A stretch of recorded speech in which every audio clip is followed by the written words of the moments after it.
guys, so I am still at home. It is Monday. I am on the floor. Don't ask why. I just decided to lay down on the floor today.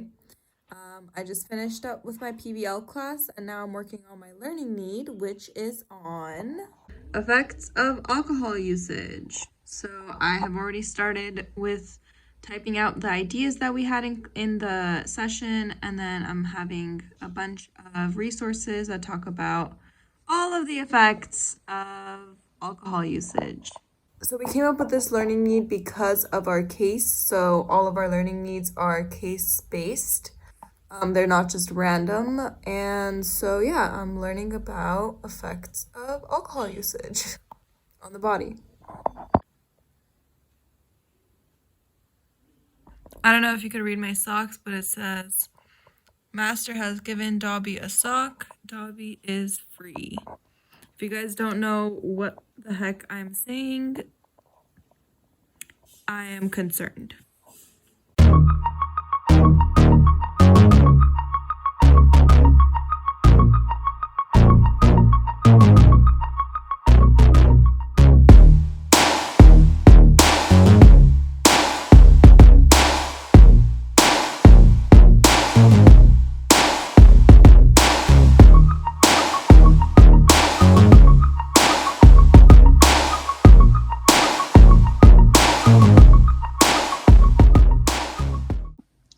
Hey guys, so I'm going to show you what I did in lab this week. We did like 4 different variations of what I'm about to show you, but I'm just going to show you one of them because I know I didn't record much of me in lab. Again, it's just when you get there and you get in the zone, it's hard to like record every little step. So I am just going to show you quickly what we do. Because I think a lot of you guys like it. So basically this is the cavity that we are drilling out and filling.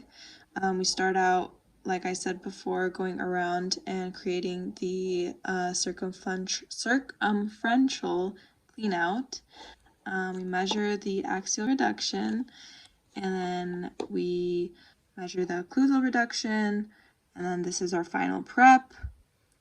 Make sure all the carries are cleaned out. So this is the Garrison ring. It holds the wedge, as you see right here. If you can see it, it's a little dark for some reason.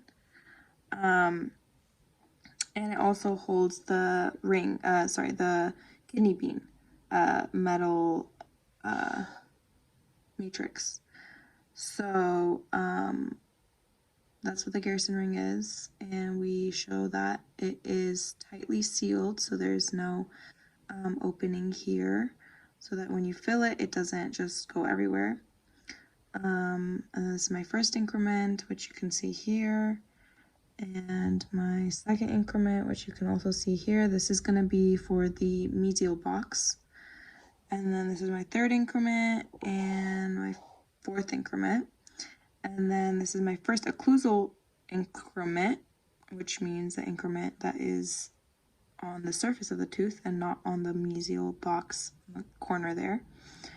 And then this is the second increment, third increment, and then this is the final polish. So this is another one of the restorations that we did in class. And we were graded on. I think I'll just share how we're also graded, so those of you who are curious will know exactly how we are graded. So this is the first increment we put in. You're basically following the cusps of the tooth. So that's the second increment, third increment, fourth increment, fifth increment, and then polished. And that is the buccal view. So this is how we are graded. So we're graded on a bunch of things, as you can see in this sign-off sheet.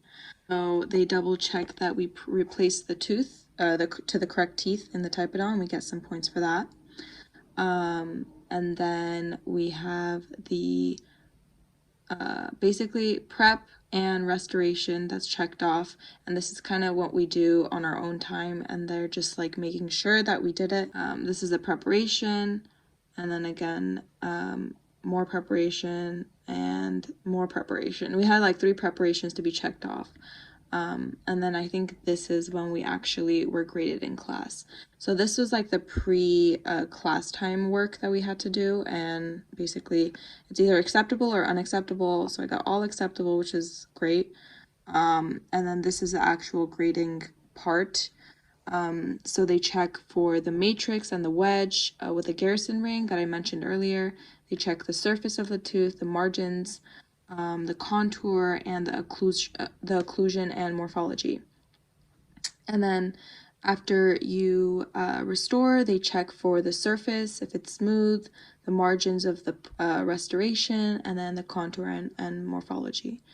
And then they also check you off for ergonomics and professionalism and infection control. So yeah, so we have in USC, we have usually four different categories. It's either ideal, it's good, it's acceptable, or it's unacceptable. So that's how we are graded at USC. Usually it's these 4 sections that they choose from. Sometimes it's just either acceptable or unacceptable, like you see here. So that's basically the way that they grade our work in lab or our homework.